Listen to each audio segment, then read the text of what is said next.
오신 분들을 위해서 한 번 더 자세히 말씀을 드릴 거고요. 일단 어떤 식으로 정리를 드릴 거냐면은 우리 선화이고에서 얼마나 통합사회가 중요한지 잠깐만요. 아직 시간 안 됐나요? 아니. 네. 통합사회의 중요점, 저는 이제 이 사회 탐구라고 하는 과목 자체가 얼마나 예고에서 중요한지에 대해서 좀 말씀을 드릴 거고요. 그리고 제가 어떻게 통합사회를 준비를 할 것인지 해서 이 수업 과정이든지 수업의 방법 등을 자세히 설명해 드리려고 합니다. 다음 보시면 통합사회라는 자체가 우리 사회 탐구에 9개 과목이 있어요. 이 9개 과목 중에서 6개 과목을 통합적으로 준비를 해가지고 압축적인 설명이 들어가는 것이 통합사회인데요. 사실상은 이것이 통합사회라는 이름으로 고1에 들어가 있긴 하지만 그렇게 쉬운 과목은 아니에요. 왜냐하면 이게 각 단원별로 한 단씩의 어떤 사회탐구 분야를 집어넣기 때문에 이것이 아이들이 이미 조금 기본적인 지식이 되어있지 않는 상태에서 듣게 되면 굉장히 어렵게 느껴질 수 있는 경우라는 좀 특징이 있습니다. 그래서 방학 때 아무래도 기본 지식 같은 경우를 좀 정리해주는 경향이 있었었고요. 일단은 내신 들어가게 되면 우리 선화이고 같은 경우에는 어떻게 통합사회를 진행하고 계시는지 제가 좀 더 자세히 말씀을 드릴 건데요. 어쨌든 이 굉장히 통합사회 자체가 쉽지 않은 과목이다라는 것을 미리 말씀을 드릴 수가 있겠습니다. 그리고 정시에서는요, 국어하고 사탐과목 두 과목으로도 충분히 입시를 준비할 수 있기 때문에 예고 같은 경우에는 굉장히 치열한 과목이죠.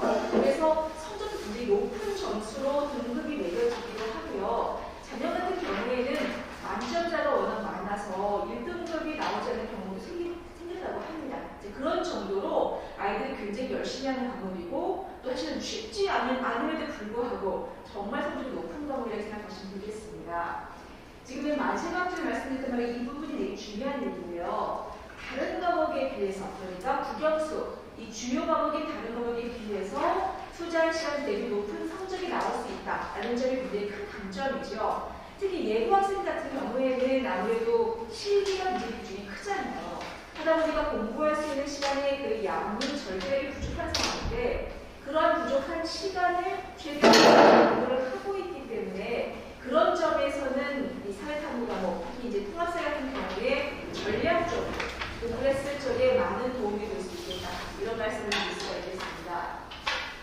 선화이고 통합사회 특징이에요. 보시면 물론 모든 학교 다 마찬가지긴 하겠지만 예고라고 해서 결코 쉽지 않습니다. 특히 선화이고는요.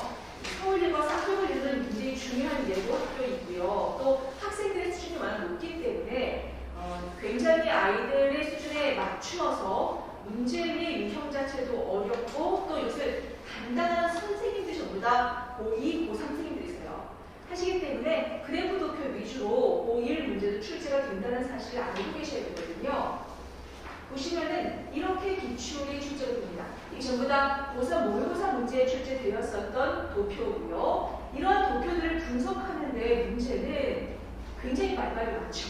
글말이 많아요. 이걸 짧은 시간 동안에 빠르게 읽고 해석해서 답을 유출을 해야 되는데 이제 그런 것들이 아이들한테 굉장히 이제 어렵게 다가올 수 있다는 거죠.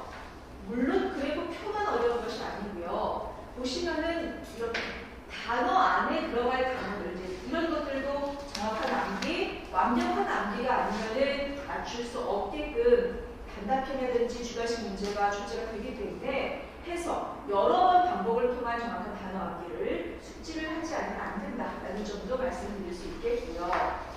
그래서 저는 어떻게 준비를 해서 아이들한테 점수가 높게끔 만들 수 있을까를 한번 연구를 해봤습니다. 우선 저는 가장 제가 강조할 수 있는 부분은요, 바로 콘텐츠죠.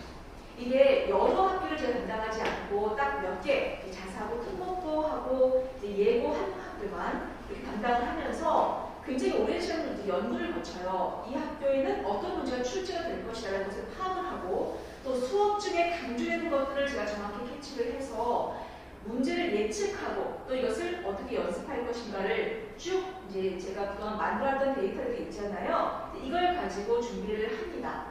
그렇기 때문에 동영상만 들어도 보통 학생들은요 수업을 다 듣기가 쉽지가 않습니다. 중간중간에 실기 시험이라든지 모임이라든지 또는 대회 같은 것들이 있잖아요. 이제 이런 것들을 참가하게 됐을 때 결석을 대비해서 제가 아무래도 이 영상을 찍고 이렇게 보여주고 했을 적에 그 영상만으로도 성적이 나올 수 있게끔 이렇게 준비가 된다는 거죠. 이제 중요한 것은 제가 또 오랫동안 선화예고 수업을 담당하다 보니까 2, 3학년 수업 제가 했었거든요. 하다 보니까 이제 2, 3학년에 담당하신 선생님들의 어떤 문제 푸는 유형들, 또 출제 유형들을 파악을 해서 그 선생님들이 통사에서는 어떻게 문제를 내실 건지를 이제 완벽하게 파악을 하고 있다라고 저는 나름 자부를 하고 있습니다. 해서 기출 예상 문제 중요한 콘텐츠를 만들 수 있고요. 방금 말씀드렸듯이 수업 결석에 대비를 해서 굉장히 중요한 타임에 이 학생이 이 타임에는 어떤 부분이 비어 있었다는 것을 제가 파악을 해가지고 이게 바로 팀 수업의 특징일 수도 있겠습니다만 소수이다 보니까 아이들 한 명 한 명이 지금 부족한 부분들을 제가 파악을 할 수가 있고요. 또 어느 부분이 지금 비어 있는지도 확인할 수가 있어서 거기에 맞춰서 맞춤식으로 반복 학습이 가능하다는 거죠. 정말 중요한 부분인데요. 아이들은 집에 와서 공부할 시간 별로 없습니다. 알고 계시잖아요. 실기도 해야 되고 여러 가지 문제들이 있기 때문에 사실상은 수업 시간 3시간 동안에 모든 게 끝나 있어야 돼요. 물론 완벽하게 100% 암기를 제가 시킬 수 있다 이렇게 장담할 수는 없습니다만 이것이 한 3번 정도 누적이 되면은 그때는 100%가 되겠고요. 어쨌든 그 시간 내에서는 적어도 90% 이상은 암기하고 이해가 확인될 수 있게끔 제가 준비를 하고 있습니다. 괜찮나요? 네, 진행이 될까요? 네. 여러 번 강조해 드리지만 기존 기출문제, 수업 내용 이런 것들이 분석이 된다는 것은 아이들의 그 필기라든지 또는 저는 심지어는 이제 홈페이지 들어가서 선생님이 올려놓으신 자료들을 제가 직접 분석을 합니다. 그리고 또 이제 어떤 경우에는 좀 이제 이건 굉장히 드문 경우긴 했지만은 코로나 기간에는 애들이 학교를 못 갔잖아요. 해서 영상 수업 듣고 하다 보니까 아이들이 집중을 못 하거든요. 제가 직접 그 영상 수업을 받아서 다 필기하고 그리고 정리하고 해가지고 거의 2년 가까이를 그렇게 준비를 했습니다.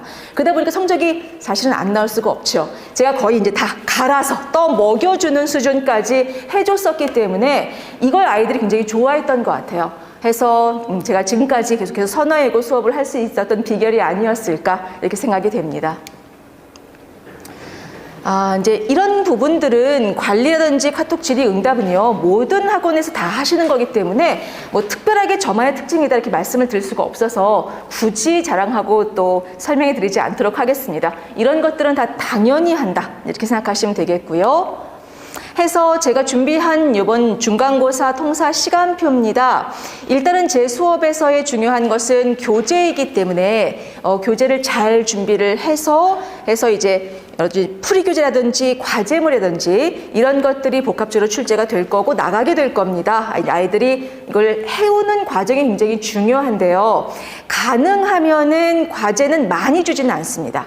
최대 한 15문항 정도로 그날 배운 것들을 잊어버리지 않을 정도. 그러니까 한마디로 수업 직전에 와서 한 15분, 20분 정도만 빨리 와서 빨리 풀어도 할 수 있는 정도의 숙제를 주기 때문에 아이들한테 일단 부담은 없고요. 하지만 그 문제 자체가 절대 뭐 대충 이렇게 만들어서 과제용으로 준다기보다는 얼만큼 적중률이 높은지를 제가 꼼꼼하게 따진 정말 핵심 문제이기 때문에 그것만 풀어도 그 부분만큼은 완벽하게 마스터될 수 있게끔 이렇게 도와주게 됩니다.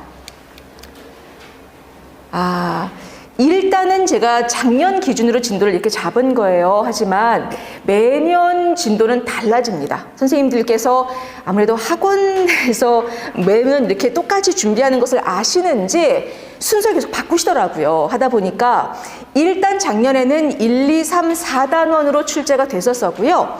해서 이렇게 6차시로 해가지고 직보 포함해서 진행을 할 겁니다. 이제 그런데 올해 같은 경우는요, 그러니까 작년 기준으로 봤을 적에 6주가 다 이제 나오기는 나오는데요. 중요한 것은 조금 이제 시험이 빨라지거나 늦어지거나 하는 유동성이 있기 때문에 그런 점들을 일단 감안을 해서 진도가 펼쳐질 것 같고요. 어쨌든 뭐 이게 크게 벗어나진 않는 것이 보통 1, 2단원은 크게 벗어나지 않습니다. 이제 보통은 1, 2하고 4단원 정도는 매년 같았던 것 같아요. 이제 3단원이 들어갔다가 나갔다 하는데요. 이것은 그때그때 봐서 진행을 제가 하도록 하겠습니다. 일단 제가 준비한 건 여기까지고요. 어머님께서 혹시라도 궁금한 점 있으시면 질문 간단하게 받고 마무리하겠습니다. 혹시 질문 있으세요? 없으시면 이제 이렇게 마무리하겠습니다. 감사합니다.